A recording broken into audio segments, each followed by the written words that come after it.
My name's James Robbins. I'm Product Development Manager at Shakespeare and also a member of the Shakespeare Super Team. I'm fishing today in Stratford Town Centre on the River Ribble.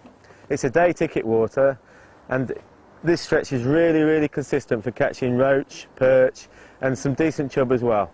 It's the autumn, so we're in a change time at the moment in terms of the fishing, and I think the best approach today is going to be to fish the waggler. Now, waggler fishing on a river is probably the simplest way of float fishing. The main reason for me to select a waggler is when I want to fish further out than what I can fish a stick float, so more than 2 or 3 rod lengths, and also if there's not so much pace. If there's no pace, then it's very difficult to fish a stick float effectively. So with a waggler, with a simple shotting pattern of the bulk around the float and a few shots spread down the line, I can fish at distances from 3 rod lengths right out to 5-6 rod lengths down the far bank. Also, another advantage is when the river's very low and clear like it is today.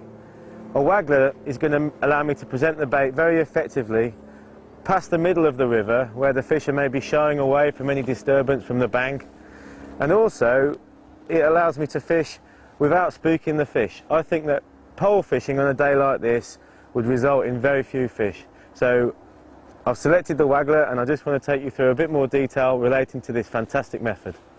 So the rod I've selected today is the Mach 3 XT 13 foot. Now this is probably my favourite rod from the range because it's so versatile. Within the range we've got a 13 foot light, a 13 foot standard, which is this one, a 13 foot 6 power, a 14 foot and a 15 foot. But for a day such as this where I've not got too much wind, I'm not going to be fishing too far out, I'm going to select the 13 foot. I've coupled it up with the 035 Mach 3 XT reel. It's an open face reel, which I must say I prefer to fish with for 90% of the time nowadays when I'm fishing on the river. I will consider using a closed face reel such as the Abu 607 when I want to catch lots of small fish quickly and I'm casting in and out a lot. But when I want to waggler fish on a day like this, it's an open face reel. Moving on to the wagglers. Waggler fishing really is simple, and you can really classify the wagglers into 2 groups: insert wagglers and your straight wagglers. Now obviously there's going to be various factors in selecting which float to use. I will use insert wagglers on very calm flat days such as this, when I'm fishing up in the water, fishing with delicate baits like just a single maggot on fairly small hooks and light hook lengths, purely because the floats are more sensitive. But when these floats fall down is when I want to fish further out with a bigger capacity, or when I want to fish more positively in terms of the depth that I'm fishing and also the shots that I've got down the line. I would say that for most more waggler fishing on rivers, I do select a straight waggler, and I go from anything from down to a 2AA version like that one, right up to a 5 or 6AA version like that. They're just simple, straight peacock wagglers, not loaded. I prefer an unloaded float because on the cast, the float won't dive into the water. And I also use a quick change float adapter. This one's a Drennan one with a swivel. So I can change the floats during the day, either change the size or change the colour, dictating on the conditions that I'm faced. The main line that I'm using today is this 4-pound Berkeley XWR, which only has a diameter of 0.14. For my lighter fishing on stick floats and wagglers, I love this line because it's so light, it's very buoyant, and there's a fair amount of stretch in it. But it means that I can balance the main line to a very delicate hook length, which today is an 0.8 version of the same line. So that gives me a breaking strain of 2 pounds and a diameter of 0.8. Because the conditions are so clear, I really think that I'm going to have to fish very fine to catch anything today. So I'm just going to start with 0.8. Now, if I was fishing a more powerful river such as the Wye or the Severn, catching bigger fish like chub and barbel, obviously I'd increase the main line and I'd go for an 0.16 or maybe an 0.18 in the same material. So I find now that I use the XWR line for the majority of my waggler and stick fishing on rivers. The hook I'm using, again, I'm going to start off with a very delicate hook. This is a size 24 Drennan carbon match, and I'm just going to fish it with a single maggot. I'm going to loose feed very lightly, and just feel my way into the session, just see what I can catch. So I'd now like to take you through some of the fundamentals relating to waggler fishing in terms of casting, presenting the bait, feeding and playing the fish. So first of all, I'm going to see if I can catch something. So the mechanics relating to the simple overhead cast are: I'll open the bail arm, trap the line against the spool with my finger, hold the line just above the hook, and I'll just show you in slow motion, sweep the rod back slowly, let go of the line and cast. So if I actually do a cast, you'll see. This cast means that you'll get very few tangles and also minimise disturbance with the float hitting the water very gently. Another trick that I've learnt and think's really key is the technique of being able to feed with a catapult whilst holding the rod. The obvious advantage is you save time by putting the rod down on a rod rest and picking the catapult up, but also you can strike and hit a bite if you get a bite while you're firing the bait out.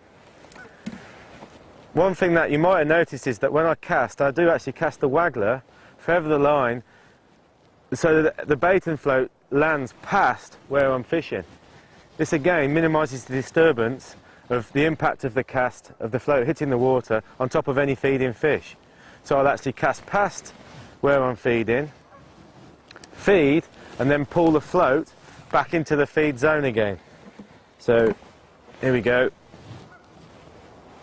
Feed, and then pull the float back into the feed. So that achieves two things. It doesn't disturb the fish, and also I'm bringing my hook bait right into where the loose feed is. So when I've actually cast, the next thing to think about is controlling the float. Now on a day like this it's really easy because there's no wind.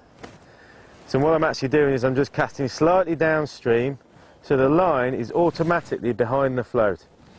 The worst thing you want when you're float fishing is the line overtaking the float and pulling the float off course, because that'll mean that the bait's not behaving naturally and you won't catch much.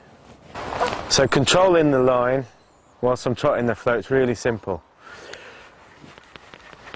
Basically, you leave the bail arm open after the cast and trap the line with your finger, and as the float moves down the peg, then you release the line and control the float. When you get a bite, just trap the line, strike, knock the bail arm over gently and start to play the fish. One thing to mention, when you're fishing in such clear conditions with such fine gear, you don't want to be striking really wildly. You want to strike really gently, just lift into the fish and pull the fish away from the rest of the shoal. If you strike hard, then you're going to end up breaking the hook length or pulling out. Now, I mentioned that at the moment I'm casting slightly downstream. If it was a really windy day and the wind was downstream, I'd actually cast even further downstream to get more angle between the float and the rod. So I'd actually get the line behind the float and allow the float to go through as naturally as possible with the wind. On an upstream wind, you can actually do the opposite and fish more out in front of you because you're actually trying to get the float to move against the wind. But for sure, the hardest method when you're waggler fishing is if you've got a strong downstream wind. Now, I know this peg's around about 6 foot deep, and I'm fishing around about 5 or 6 foot deep now, just on the drop and seeing what I can catch. I'm getting a few bites off bleak, I think, at the moment. So if I keep catching these, I'll pull a few more of those extra shot that I've got around the float down the line and try and get the hook bait to the bottom quicker. So I'm sure there's some roach down there as well. That feels like a roach. Just picked him off halfway down the swim. It's not massive, but a nice weight builder. Around about 3 or 4 ounces. I've caught roach here up to 2 pounds in the winter. So it's got to be one of my favourite styles of fishing. Catching roach on a river on a hard day like this when the conditions are clear and we're starting to get cold conditions with frost. Beautiful fish. So there you go, 3 or 4 pounder roach, perch and a few bleak. I've really enjoyed waggler fishing today.